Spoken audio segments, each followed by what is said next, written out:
Hello everyone, welcome back to Real Talk Football. I'm Joshua and today's video is going to be us reviewing both the big games of tonight. Hungary versus Portugal and Germany versus France.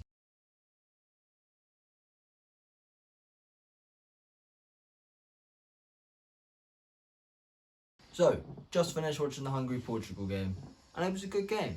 Hungary did so well for the first 85 minutes, defended so well, was so organised, had a few counter-attacks, could have scored a goal, but in the end Portugal were too much for them.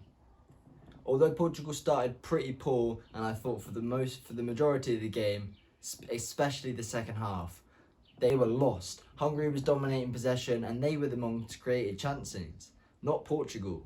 Portugal did so well throughout the whole game with the build-up play, the build-up to a goal, holding on to the ball. Yet that final ball and their final pass was just dreadful.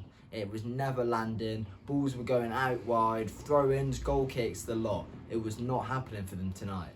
Until a very, very, very lucky shot from Guerreiro, outside of his boot, nutmegs the defender, deflects into the bottom corner. I felt so sorry for Hungary, who at the time were looking to secure the draw. They did so well hanging on for so long, and just a small little error like that to ruin their chances of leaving the group is pretty devastating. After that goal, you could see that the Hungarian players were just that, devastated. Their confidence dropped, they looked so down on the pitch, and from there, Portugal ran away with it. Hungary then gave a penalty away, which obviously Cristiano Ronaldo stepped up to score. The record-breaking goal for the most goals scored in the European tournament. Wow, what a player. And to follow this up, as if that wasn't enough, him and Bruno then score a brilliant goal. Him coming inside, Bruno, him, 1-2s, and then Ronaldo just takes it past the keeper and slots it into an open net. Incredible. What a performance it turned out to be from him. He only needs 6 minutes and he'll take the game by storm, and that's what he did tonight. Throughout the game, I was comfortable. I was fine with England facing Portugal, and I still am. Although the last 6 minutes does show what they do have and scares me just a little bit. Today is such a good opportunity for us England fans to see what we're up against, and tonight I'd give Portugal a 6 out of 10. Not the best, not the worst. However, for 85 minutes, they did not play well at all. The 6 out of 10 is generous and is mainly because of Ronaldo's goal, because the other 2 goals weren't that great either.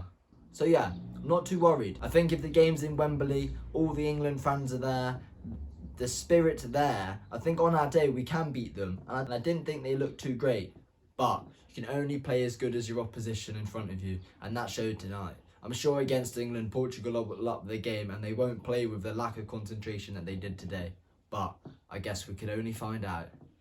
The France and Germany lineups are both out and both teams have gone strong. Germany with a 3-4-3 and France going with a 4-3-1-2. Good formation, I think, with the 3 in midfield of Pogba, Kante and Rabiot, with Griezmann ahead and of course Benzema and Mbappe up top. I cannot wait for that game. I want to see what's on show and I want to see what we've got to face. It'll be interesting to see how both teams are coming into this tournament, and to see them play a top opposition as well will really show how they're going to play in the games against us when they come around.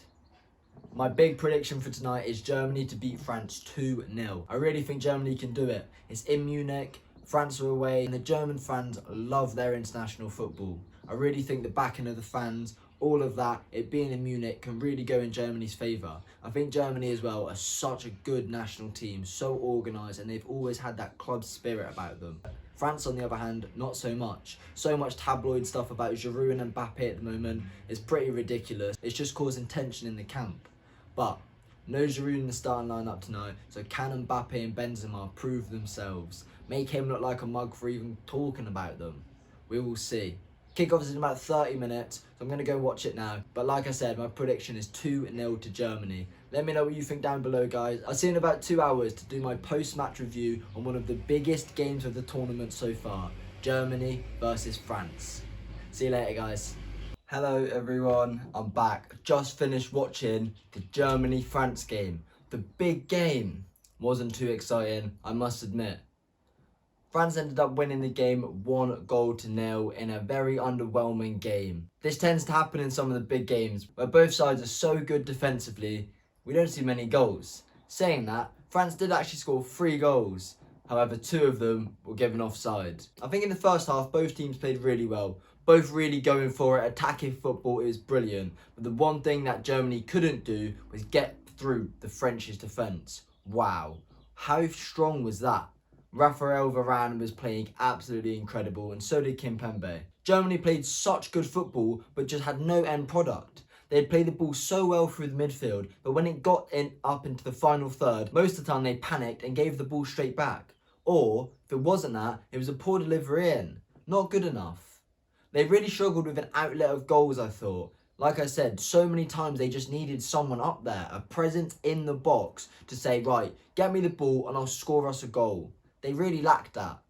France, on the other hand, have that in abundance. I thought Benzema was brilliant today. Did actually score, but like I said, it was given offside and it was a brilliant goal. His link-up play with Mbappe all game was brilliant. And talking of him, Kylian Mbappe, what a game. He is absolutely electric, immense player. Every time he had the ball, he is just blitzing off, past any defender, through anyone. His skills in the game as well were absolutely exceptional. So many times he was taking players on and getting past them. He as well also scored an absolute beauty. He cuts it off the left, absolutely sends Kimmich about 3 times until he finally pulls the trigger, bending the ball across the floor into the bottom right hand corner of the goal from the left. What a finish. Beats Manuel Neuer, but unfortunately the flag goes up. Absolutely gutted, but I don't really care too much. I want Harry Kane to win the Golden Boot, although it's not looking too likely now. The second half though, France weren't as good going forward. They had a few counter-attack moments, like I said, Mbappe's offside goal and Benzema's offside goal, but other than that, Germany really dominated the possession. But like I said, no output of the goals. Thomas Muller's not the biggest presence up front, and no one's there leading the line. They brought on Sane and Werner, who really didn't convince me at all. Germany are not a team I am frightened of. Bring them on in the round of 16. Same with Portugal. And France, I'm unsure. I didn't think they were great. I didn't think they blew Germany away. And Germany got at them, but like I said, no one to score the goals. England, on the other hand, we've got players in abundance to score the goals, so maybe we could do it. I think so anyway. Standout player for Germany was Joshua Kimmich. I thought he was so good on that right side. He was actually playing right wing back, and some of the balls he was putting into the box were exceptional, but no one to finish them. Toni Kroos didn't have the best game, held the midfield down well and played some really good balls into the box, over the top, all of that. However, his set piece delivery was pretty poor. 2-3 free kicks, poor corners all game. Maybe just not his night. But that's that. The French beat the Germans in Munich, the first big game of Euro 2020. And like most all big games now, it ended 1-0. So, this is how the table stands now. Portugal top of their group with 3 points, with a goal difference of +3. France coming in second, again with 3 points, but a goal difference of only +1. Germany third with 0 points and a goal difference of -1. And Hungary last with 0 points and -3 goal difference. In my opinion, that is how the group will finish. Germany third, Portugal second, France top the group, and we play Portugal in the round of 16. I think bring them on. I don't think they were too great today, and I think it's actually made me more confident. I think to be able to see all of those great teams in one night and just reflect, look at what England are actually going to have to face. I think we can do it. I know against Croatia we could have scored more, but we all know we can play better than that. And I think the players will play better than that. I think with England, we kind of play to the opponent. We make every opponent look hard, but more time we end up beating them. So I think against France, Portugal, Germany, we'll up our level so much and we have the overall talent to beat them. Maybe not France, but I think we will. Come on, England. Anyway, guys, that's been the video. Just a quick post-match review on both the games of today. Hungary 0, Portugal 3, and France 1, Germany 0. That's been all the games for today. If you liked the video, please hit the like button, hit subscribe to stick around, and leave a comment below if you think England can beat any of the teams we've seen on display today. Because I do. Well, at least 3 of them. Anyway, guys, that's been me. I'll see you in the next video where we'll be previewing the game on Friday against Scotland. I'll see you then. See you later, guys.